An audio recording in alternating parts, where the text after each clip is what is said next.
এই কথা কইতে আমার শরম লাগে আঙ্কেল। আপা হবু আম্মা দেখি তোমার আঙ্কেল কয়।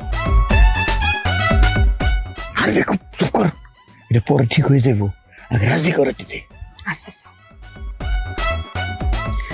আচ্ছা, তাহলে আমরা আপনার বাড়িতে প্রস্তাব নিয়ে যেতেছি, আপনি তাহলে যান, ঠিক আছে?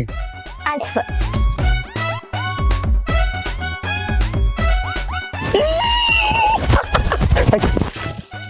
দেখবো না। তুমি কোন শহরের মাইয়া গো, লাগে উড়া ধুরা, তুমি কোন শহরের মাইয়া গো, লাগে উড়া ধুরা। তুই নাচিস কে? তোর বিয়া? না তাহলে তোর নাচ কি হইলো? ঠিক আছে।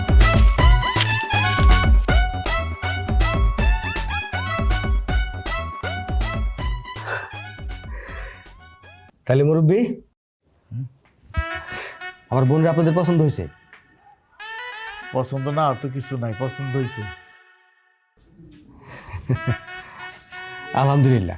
মানে আমরা তো বিশ্বাসই করতে পারতেছি না যে আপনি হঠাৎ করে আইসা আমার বোনের আপনাদের পছন্দ হয়ে যাবে, কিন্তু আপনাদের কিছু খাওয়াইতে পারলাম না কেন? আসলে খাওয়া দাওয়া তেমন একটা বিষয় না, বিয়েটাই হচ্ছে আসল বিষয়। আঙ্কেল না সেটা ঠিক আছে, এই তো খাওয়া দাওয়া করলে ভালোই তো আর কি। যাই হোক, সব যখন ঠিকঠাক, তাহলে আমরা কি বিয়ার দিন তারিখটা ঠিক করে ফেলবো? এ বিষয়ে ওর মানে পাত্রের কিছু বলার আছে? না ও কি করবো? আসলে আপনারা মনে হয় কোথাও একটা ভুল করতেছেন। বিষয়টা হলো পাত্র তো আমি না, আমার আব্বা। কি এই বুড়া মাত্র এত এক পা এমনিতেই কবরে গেছে, আর আমি কোন দুঃখে এই বুড়ার বিয়ে করতে যাবো? আঙ্কেল, পাত্র আপনি? আপনি পাত্র? আপনি কি আমাকে মজা করতেছেন? তাছাড়া আমার আব্বা তো দেখতে খারাপ।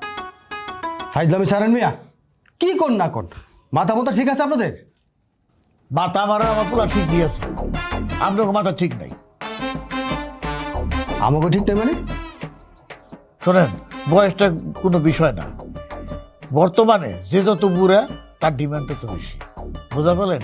আজকালকার মায়েরা তো বুড়া কয় চায় বেশি। কিসের জন্য? বুড়ারা সব দিক দিয়ে এস্টাবলিশ। বুড়া তো জায়গা জমি আছে, আমার আছে। বুড়া তো ব্যাংক ব্যালেন্স আছে, আমার আছে। আর সবচেয়ে বড় কথা হচ্ছে আমার বিয়ার পূর্ব অভিজ্ঞতা আছে। ভাই আমার সাপ কথা, আমি কোনো বুড়ারে বিয়ে করতে পারবো না। দেখো রবিকা, আমার বিয়া করলে তোমার ভবিষ্যৎ উজ্জ্বল হবো, তুমি একটা রাজরানী হয়ে থাকবা। আমি গ্যারান্টি আছি। রাখো মিয়া গ্যারান্টার। কি বলছেন আপনি? আপনার টাকা পয়সা আছে, বিষয় সম্পত্তি আছে, অনেক কিছু আছে না? আমাদের নাই? খোঁজ খবর নিয়ে আসেন নাই? লোকজনের কথা বলতেছেন? লোকজন দাঁড়ান দেখাইতেছে, জামাল কামাল দেখ তো।